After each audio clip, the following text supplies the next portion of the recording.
y lo diagnosticamos con el tipo 1.6. Eso es importante para el tratamiento, les muestro en un minuto. Si todo es bajo y tenemos que la ristocetina es mucho más baja que el antígeno y tenemos que el ratio es normal abajo, o sea, de 0.6 para abajo, lo diagnosticamos con tipo 2. Si tienen tipo 2A, ese es el patrón que tiene, como les había mostrado. Si tiene un tipo 2B, hacemos un estudio especial para ver si tiene una avidez por la ristocetina que es mayor.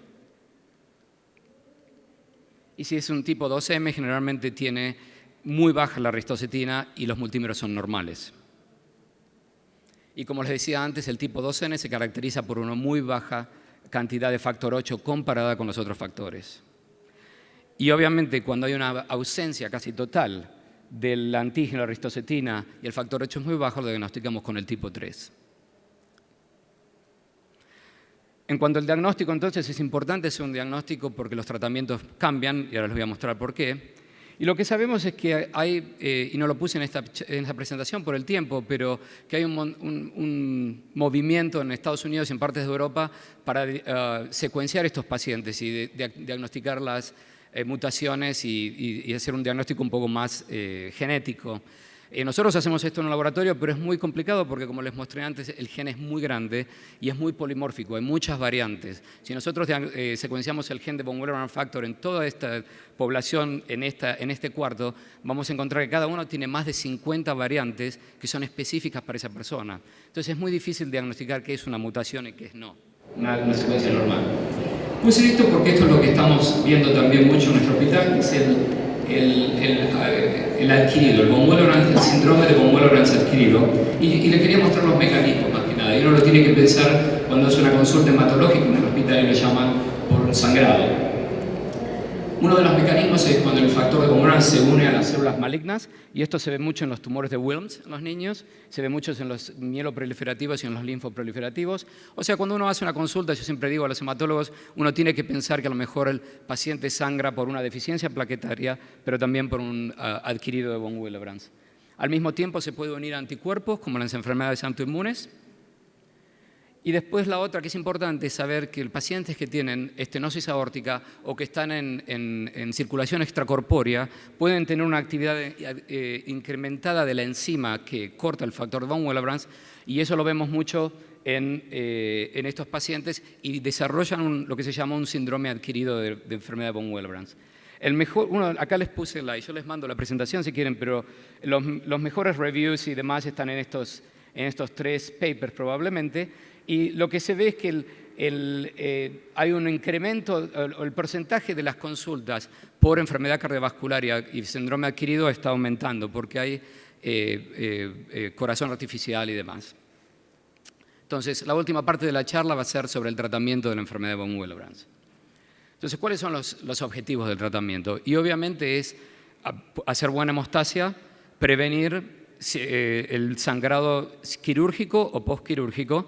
Y generalmente lo que yo digo, si bien no hay muy buenos datos y no hay muy buenos estudios hechos en esta enfermedad para esto, es que si uno puede mantener niveles que son más de 50 o en las cirugías más de 80, generalmente uno puede, si ese es el problema que uno tiene y no hay otro problema, uno puede proveer adecuada hemostasia.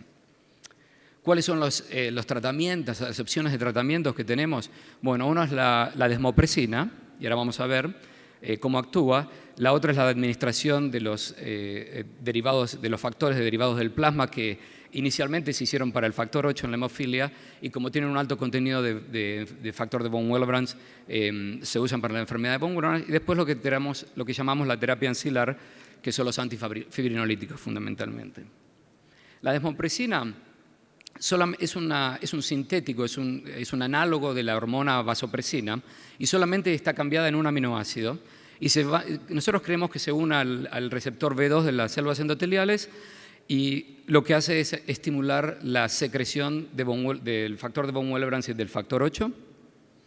Lo importante sobre la desmopresina es que un pequeño porcentaje, un 10% más o menos de los pacientes no va a responder a la desmopresina, entonces hacemos un trial, lo llamamos al paciente a nuestra clínica, le medimos el factor de von Willebrand antes de la desmopresina, le damos la desmopresina ya sea intravenosa o intranasal y después medimos 1 hora y 4 horas después para ver cuáles son los valores y si responde a la desmopresina.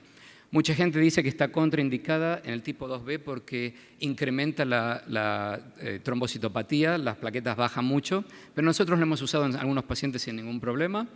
Y probablemente es lógico decir que es inefectiva en el tipo 2N y en el 3, porque en el 2N uno aumenta el factor de von Willebrand que está mutado, que no se va a unir al factor 8, y en el tipo 3 uno no tiene ningún depósito de von Willebrand.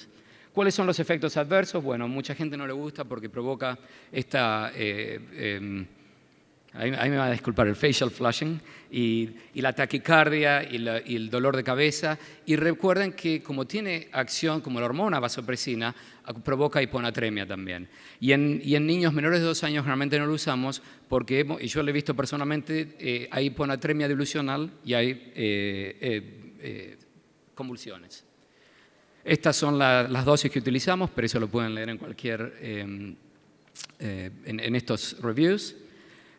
Hacemos el trial, esto es lo que decía, es muy cara en Estados Unidos, por eso ahora la compañía ha decidido darnos una dosis para hacer el trial y después, que sin charge, y después obviamente es como las drogas, el primero te lo regalan y después obviamente los pacientes tienen que pagar, ¿no?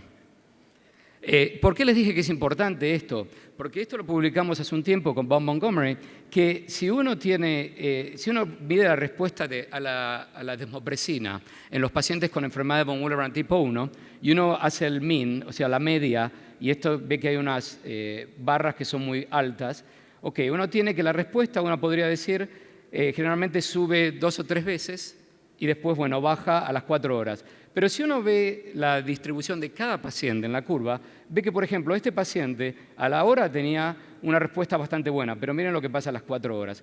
Y algunos pacientes, como este o como este que está aquí, tienen este patrón. Y estos después fuimos y los secuenciamos y tienen el tipo 1C. Por eso hacemos ahora la respuesta a la desmopresina a la hora y a las 4 horas, para ver si podemos encontrar a uno que tenga 1C, porque obviamente si uno quiere dar desmopresina para una cirugía pequeña, una cirugía menor, este no sería probablemente el tratamiento adecuado. Entonces, ¿cuáles son los pacientes que elegimos? Como les dije antes, los tipo 1 y algunos tipo 2. Esto es lo mismo.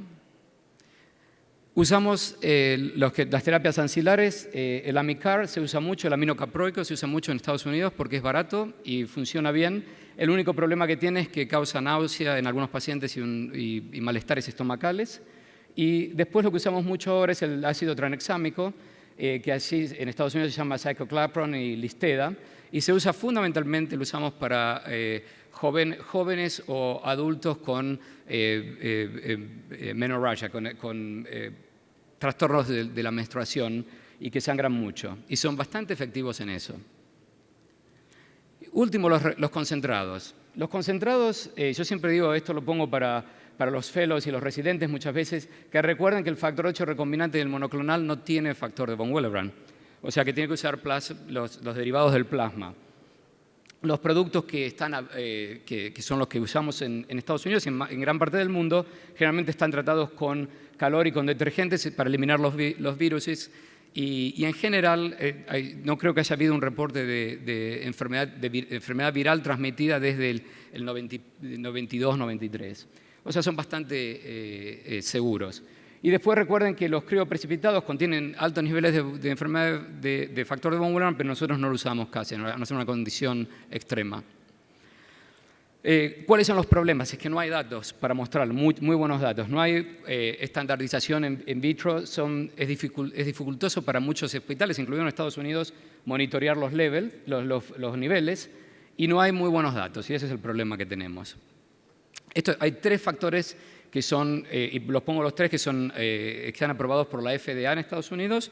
Uno es el HUMAP, y lo único que es el de CSL Behring, y que lo que tiene es que tiene 2,5 unidades de ristocetina por 1 de factor 8. Y esto es importante porque cuando uno le da particularmente a adultos una gran concentración de estos concentrados, si el factor 8 sube mucho, es un riesgo para trombosis.